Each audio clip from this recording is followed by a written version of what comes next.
may not be suitable for all audiences. I don't know what I'd do if I didn't. I've got to make something good out of something bad. Art 101 with Mr. Burgher.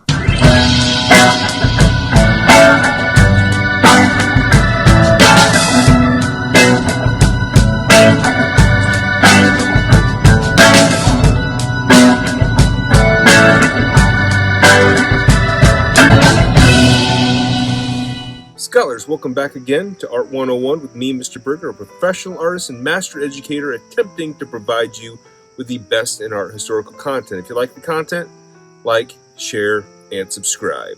Research and development. There are lots of photographs that can really inspire a story. Here's a photograph that I spotted that will really make you think and really provides an interesting story. 4 young kids sitting on a wooden porch. Next to them is a hand-painted sign that reads, "For children for sale, inquire within." Standing behind them, the mother that has put them up for sale, hiding her face from the camera. Today we're going to take a look, a really good look. This photograph absolutely breaks my heart. What is going through the minds of these children? What is going through the mind of the mother? It's almost beyond imagining. I can't even wrap my head around it. But this photograph appeared in newspapers across the United States in the summer of 1948. In the back we have Lena, 6 years old, Rayanne, 5.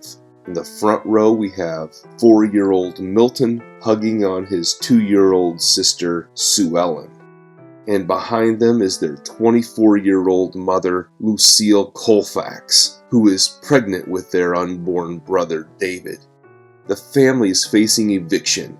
Her husband, Ray, had lost his job as a coal driver. The family is facing the gravity of poverty, homelessness, and no social services that can help them out of their situation. According to the reports of this time, this was not a gimmick. This was desperation.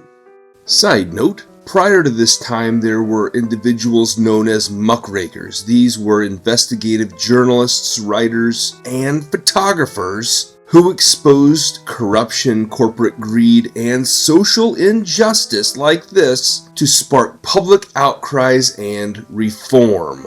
I'd say we're a bunch of cutthroat motherfuckers that held a lot of people back. This photograph was not meant to be pretty. It was not real carefully posed or anything like that. It was a raw exposure of a family in collapse. Post-war America is often remembered for prosperity and optimism, but photographs like this remind us not everyone shared in that boom. And this photograph became a symbol of how far people could be pushed when survival feels impossible. These little faces, they aren't symbols. They're actual human people, and the stories behind those eyes don't stop after the shutter is clicked. The image ran in newspapers across the United States, and offers poured in to help this family find jobs, housing, and money. But the family's situation remained unstable. Records suggest that not long after this photograph was taken, the father left town. Lucille went on government assistance, and in 1949, the 5th child, David, was born. Over the next 2 years, all of the children were separated and placed with other families. Shattered, different homes, different fates. Some of these home situations turned out to be brutal. Some accounts describe forced labor, confinement, and abuse. One of the older siblings, Ray, said that she was sold for $2 so that her mother could go to bingo. Milton went to live with the same family. Both would later describe the horrifying treatment that they faced. Eventually, Milton would be removed, hospitalized, and later build a new life in Arizona. Sue Ellen was adopted and eventually raised 2 sons of her own, telling them about early memories of being sold by her mother. The oldest, Lena's life remains largely unknown, except that she died of cancer in 1998. The unborn David would be adopted into a strict but caring household and would take time to serve in the military and become a truck driver. The siblings would try to reconnect years later, but this was only possible for some of them, as Elena had passed before this was even in the works.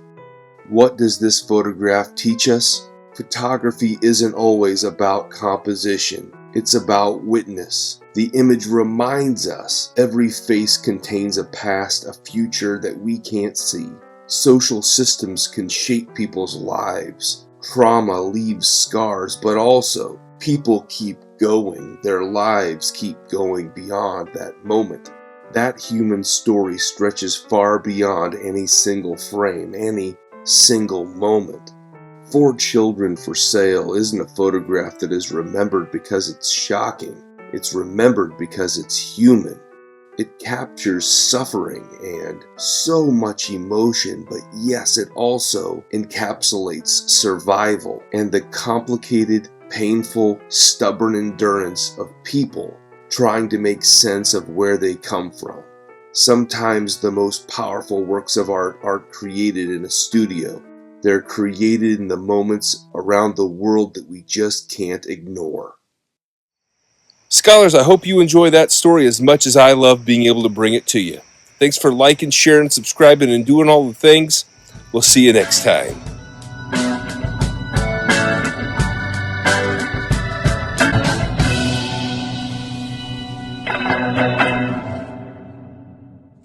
I'm life and I'm gonna bite you in the ass.